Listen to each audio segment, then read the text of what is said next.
我哋今日咧都邀請到4間參與全校園健康計劃嘅學校，同我哋分享佢哋嘅經驗嘅。第一位分享嘅嘉賓呢，就係天主教領導學校嘅代表李安迪校長，掌聲有請李校長同我哋分享喺小學推動校園健康嘅點滴。好，各位對我哋學童健康關注嘅同工，大家午安啊！咁今日呢，主要其實都唔係啲乜嘢分享，都係講翻一個我去到一間新學校嘅小故事嚟嘅啫。咁5年前我去到一間即係我而家任職嘅學校啦。咁我記得呢，第一個印象，第一日翻工呢，啲學生呢，見到我企喺門口呢，係掂行掂過，同埋耷低頭啦，同埋苦口苦面嘅。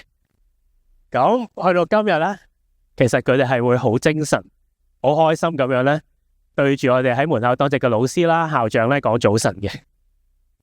咁開頭呢，5年前呢，我見到嗰啲課室呢係好安靜，我唔知安靜代唔代表乖啦，但係其實係瞓晒覺嘅。但5年後呢，其實佢哋係好 enjoy 課堂嘅活動嘅。咁點解會有呢個嘅改變呢？今日就講少少呢個故事俾大家聽下嘅啫。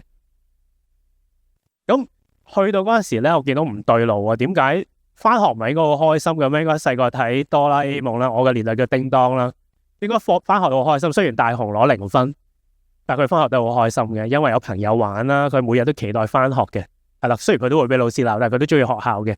咁但係點解會咁嘅呢？原因我哋發覺咧，小朋友咧翻學咧係少咗歸屬感同埋個幸福感。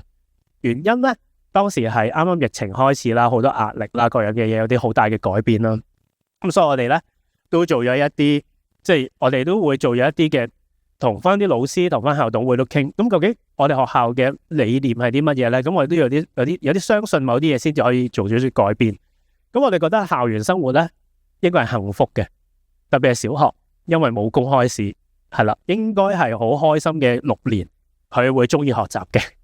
第二個幸福咧，唔係我去定義，唔係大人去定義，嘢要同小朋友一齊去定義咩幸福。因為好多時咧，我哋都係強加於我哋覺得嘅幸福咧，俾我哋嘅同學，我哋覺得好就俾佢哋，但係冇問過佢哋中唔中意嘅。第三咧，要改變現狀咧，就係從核心嘅問題做起啦，就係老師，我哋嘅持份者，我哋家長都要相信幸福係重要嘅。第四，要解決核心問題咧，頭先都講咗，先改變自己，要做到就係校長都要營造一個幸福感俾我哋嘅家長、老師同同學。最尾啦，要尊重每個學生嘅權利啦，同時要俾到佢哋知道有相關嘅責任。所以咧，並唔係話 Happy School 冇功課，而係翻到學校學到嘢，嗰個開心先至最重要。咁我哋幸福校園嘅建設啦，其實都參考咗全校園健康約章啦嘅健康主題作為框架嘅。咁我哋着重做咗3個範疇，第一就係精神健康啦，咁配合埋教育局嘅4R 約章啦。咁我哋咧第一件事就係話，如果單從做好多講座或者請佢食雪條咧，其實冇乜幫助嘅。其實真係要老師、學生同家長嘅思維嘅改變，諗嘢嘅模式改變。因為啱啱聽咗講咗咧，就話如果沉迷於過去嘅失敗咧，就會變成抑鬱；如果係好驚未來發生嘅事咧，就變焦慮。所以我哋都要教佢活在當下啦，要去感受每一日。其實我記得上次有位醫生講，可以呼吸到咧，都係恩典嚟嘅，係啦。特別喺疫情當中，所以我哋都要改變佢哋嘅思維模式，唔好諗翻以前，亦都唔好太擔心將來，享受每一天，做好每一日。咁學習模式同課時規劃，我哋都做咗啦，配合翻教育局嘅政策，係啦，點樣去做到一個善用咗學時、善用咗課時嘅空間，令到學生咧真係3點3放學咧係可以好似大雄咁可以打棒球嘅。雖然香港冇得打棒球，但係佢可以去閱讀啦，去發展佢嘅興趣。咁社交健康啦，我哋有足夠嘅休息嘅時間啦，同埋有自我空間。要留白都好，去發吽哣都好，因為香港嘅小朋友咧實在係太富。啱啱我個女其實星期日學芭蕾舞嘅，因為學芭蕾舞去到 Grade 2要學2日嘅，咁星期6日都會學，但係淨係學朝頭早。但係聽到在座嘅家長講咧，喂，快啲啦，換衫，跟住去學中文，跟住就下晝仲有一個活動。咁其實佢1至日都係負。咁所以我哋都要留白翻空間俾佢去發吽哣，咁樣先有創意。因為細個諗下，當冇人理你嗰時，就會自己諗下有啲咩可以玩。咁最尾啦就係體育活動啦。我哋都係運動重視體育嘅表現，因為其實好多就聽到阿雷教授所講，其實好多問題只要佢玩一啲團體嘅運動都可以迎刃而解。咁所以我哋就用呢個框架去發展，咁亦都配合頭先所講健康促進校園個框架啦。呢度就唔多講啦。咁主要都係跟翻啲範疇 match 翻去做，咁起碼有個依據去做發展。咁第一啦，頭先講咗啦，我哋嘅信念係乜嘢呢？其實我哋都係引用一啲咧7個成功嘅習慣，令到佢咧諗嘢係正面啲嘅。例如最簡單，第一個主動積極，老師俾個功課你做，唔好負面咁諗。正面咁諗，其實令你學到嘢，即係教佢媽媽叫你着多件衫，其實唔係佢去害你，唔係佢去囉嗦，而係佢真係關心你。咁所以我哋咧同老師一樣，校長俾多樣工作你做，就唔係即係揾你笨，而係真係俾個機會你去發揮或者發展。因為同一件事兩面諗咧，其實會幾唔同。咁所以我哋營造翻呢一種嘅思維模式啦，例如雙贏思維啦，唔係一定你輸或者你贏。而可唔可以一齊贏呢？係咪？同老師嘅相處都係嘅，可唔可以學生同老師都係一齊贏呢？唔係非黑即白嘅。點解之前個關係會咁差呢？就因為老師用咗一個獄卒嘅角度去處理件事，我係嚟睇實個秩序，我係嚟追功課，一定要監，但唔係用一個同行學習者嘅角度去睇。咁學生咪一個對立面咯。但係如果學生覺得老師係佢嘅學習嘅夥伴，係一齊佢係幫到你學習呢，咁成個情況就會唔同啦。所以個思維嘅改變好重要，家長一樣。咁所以呢一個就係我哋嘅框架啦。因為呢度時間唔夠，唔可以太詳細去講啦。咁有咗呢個框架，其實佢嘅抗逆力咧都會提升。頭先所講，咁學習模式同課時規劃嘅改變啦。咁我哋上晝咧就應該上晒課程綱要裏邊規定嘅一啲必要學科嘅課堂。咁食飯1個鐘啦，連埋休息。咁之後咧，其實佢就會有差唔多咧1個小時嘅功課導修。嗱，我哋就唔擺喺最尾啦，因為以往做嗰啲學校咧，最尾35分鐘係冇意思嘅，因為最尾嗰5分鐘咧，如果宗教學校就要祈禱啦，跟住執書包啦，其實來來回回得翻20分鐘係做唔到功課。咁所以我哋就訂立差唔多1小時去做功課，令到咧其實而家咧我哋差唔多叻嘅學生差唔多做晒噶啦，一般嘅學生八成到啦。咁咧其實就減輕咗學生咧好大壓力，佢冇欠交功課，因為喺呢段時間咧佢唔識，可以問同學，可以問老師，咁亦都咧令到親子關係咧係和諧咗嘅。因為問翻家長做個問卷咧，最大破壞親子關係嘅係咩咧？功課同埋考試。考試冇辦法啦，都要有考試，但係佢哋會即係起碼減輕咗一啲，特別係啲 SEN 嘅學生係啦，因為喺度我哋都會拆小組啦，去支援翻佢哋做咗大部分嘅功課係啦。咁之後就有啲多元智能嘅活動啦，令到佢哋可以掌握一啲 soft skill 啊。咁一陣都會講嘅，其中一日嘅下午咧，我哋都會帶佢去做一個體育日，係啦，體育體驗日。咁一陣都會講嘅，配合翻教育局啦，有機結合啦，自然聯繫啦，多元策略啦。點樣去做到呢啲嘅工作咧？令到老師都係唔會係額外再做多樣嘢，而係令到嗰件事原本有嘅就做得更好，係啦。舉例啊，原本都要考試噶啦，但係我哋優化咗評估係3次考試，小一係唔考試。咁其實喺出政策之前咧，我哋都已經做咗噶啦，係啦。咁假期功課啦，盡量唔好再有嗰啲聖誕作業啦，反而係鼓勵佢閱讀啦，閱讀翻嚟分享啦。就唔係閱讀報告喎，閱讀報告咧又會另一件事嚟嘅，係鼓勵佢睇完本書，佢翻嚟攞個口講或者佢做個 PowerPoint， 乜都得嘅，乜嘢形式都得，將佢分享翻個故事，咁就 OK 噶啦。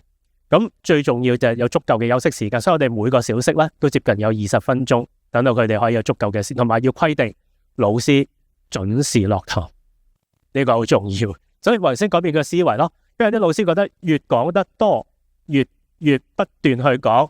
好似好盡責，但係其實剝削咗小朋友休息嘅時間，所以我哋都要俾翻呢個正確嘅思維佢。咁頭先都講啦，我哋都係做翻一啲令到小朋友會感到幸福，因為你點樣感到幸福咧？就俾佢感受到自己真係俾人幸福啊嘛。咁所以我哋帶佢做義工，所以我哋個願景就係話，我哋喺我哋領導讀書嘅同學咧，必定做義工嘅，係啦。咁配合賽馬會一啲義工計劃啦，咁我哋帶佢去做唔同嘅義工，好似呢幾幅相咧，其實佢哋就去幫一啲老人家做運動，即係佢哋自己識做運動，教老人家做運動咧，嗰個壓力球記唔記得？係啦，就試用翻，我哋都有好多壓力球去同啲老人家做運動啊。嗱，咁嗰度係唔係好健康嘅，食嗰啲食物，但係佢哋都好幸福。所以我哋一陣都會講，嚟緊我哋都會未來發展，我都會講一講，有啲乜嘢令到佢翻學都會感到幸福咧？就係學校有啲既健康又好食嘅嘢，或者有湯飲，佢哋就會感到幸福噶。係啦，咁呢個就係我哋其中一個做緊嘅嘢啦，就係融入幸福感嘅學習活動，係啦，令到佢你見到有陣時都真係請下佢食雪條啦，考完試請下食雪糕啊，咁啊即係間唔中一兩日啦，請佢哋食下麥當勞啦，佢哋都好開心嘅，係啦。咁就唔好俾佢覺得學校好似永遠好似距離佢哋好遠，好道德高地咁啊，淨係食低鹽低糖，其實都係人嚟噶嘛。佢問校長有冇食麥當勞，校長都有食，不過唔會過量，係啦，適當，食完要做翻運動，食完要做翻運動。好啦，跟住引入多元化嘅運動體驗啦。咁呢度就係點樣有機融合落去啦。就係話原本我已經有多元智能課，但係點樣喺多元智能課咧引入多啲唔同新興活運動咧，俾佢哋玩。舉例就係芬蘭木棋啦，你見到個幅圖瑜伽啦，係咪都係一種運動啦？好中意嘅，唔知點解初小嘅小朋友好中意做，隻腳又唔知點解翹上個頭啊，咁樣佢哋好鬼中意做。咁嗰個雜耍啦，佢哋都好中意玩，係啦。咁呢啲都係令到佢哋可以多啲喐動嘅一個活動啦。逢星期五都會有多元智能活動嘅。咁呢個就係新增嘅運動體驗日啦，就係話我哋咧以前就3日嘅動手做時段，咁但係撥咗一日咧，因為我哋學校比較細，火柴盒校舍，我哋帶佢走出校園咧，行10分鐘斜路咧，上何文田體育館。咁就因為嗰度有個大嘅場地啦，我哋一早 book 晒嗰段時段嘅場地，咁就等到佢哋開頭老師就話要教佢哋點樣打波啊，咁但係打打下學生就話老師，不如你唔好教啦，你同我哋一齊打波算啦。咁呢個又幾好喎，咁老師就減輕咗壓力，純粹同佢踢下波啊，打下波，玩乜都得，玩足都得嘅。即係例如嗰輪興魷魚遊戲咁玩嗰個1、2、3紅綠燈，都係一種運動嚟嘅。咁其實佢哋就會係咁樣去玩咯。咁你見到嗰個訓手去做咩咧？學柔道。咁好就係唔知有位體育科老師揾到香港隊嘅教練嚟，真係同佢哋練柔道。我哋都撥空咗個空間，做咗個小型嘅道場，同佢哋去學柔道。因為柔道係咁多種運動嘅根本，學識點樣跌唔受傷，係啦，所以都會有呢啲運動俾你玩啦。咁好，下一章啦，差唔多最尾啦。咁就亦都引入一啲善用社區資源啦，善用校園每一個角落都可以做運動。例如我哋都引入頭先有 pickleball 啦，有paddles 啦，俾佢哋去玩啦。咁另外柔道啦，我哋學校咧最新都起咗一個叫仿真溜冰場。咁嚟緊啊，龐主席都會嚟參觀一下。喺我哋犧牲咗個停車場嘅位置，但係做咗一個仿真嘅溜冰場，等到佢哋可以即係有感受下啦。因為我哋學校主要都係基層嘅學生，咁好中意玩嘅，非常之中意佢哋，係啦。咁善用埋，因為冰上啊嘛，佢可以打埋個曲棍球，係啦。咁呢個都幾特別嘅。咁未來發展啦，頭先更加善用社區嘅資源啦。第二，頭先都提啦，美味嘅午餐點解會呢？因為而家我哋嘅飯盒都大家如果在座各位小學嘅都知道，如果係送飯嚟嘅呢，都係唔係咁好食嘅。雖然好健康，咁但係點樣令到佢會真係我哋唔想去倒嗰啲飯，唔想佢唔食，反而佢食多做運動呢，可能會更加健康。所以我哋都朝住呢個方向去探討，有冇辦法令到有啲既健康又真係好食嘅辦法，令到佢哋可以即係午餐嗰度可以做得好啲啦。咁老師都要幸福嘅。咁而家我哋都善用緊諗緊一啲政策，令到盡量減少會議，盡量減少一啲 paperwork。因為有咗 AI 咧，其實成個工作嘅 model 係真係唔同嘅。咁所以而家都係善用緊呢啲嘅工作啦，去令到老師都要感到幸福，係啦。咁最尾啦，就係人工智能同埋幸福係點樣配合咧？因為最終人工智能其實取代咗好多一啲唔需要重複性嘅工作。咁騰空嘅空間可以做乜嘢咧？係咪匿埋喺房打機啊？定話係浪費啲時間咧？咁呢個我哋就探討緊，因為呢個都係一個好新嘅課題。但係我哋就將人工智能一定要同人類嘅幸福或者生活嘅幸福咧係扯上關係嘅。咁呢個就係少少嘅分享啦。希望冇超時啊！多謝晒李校長。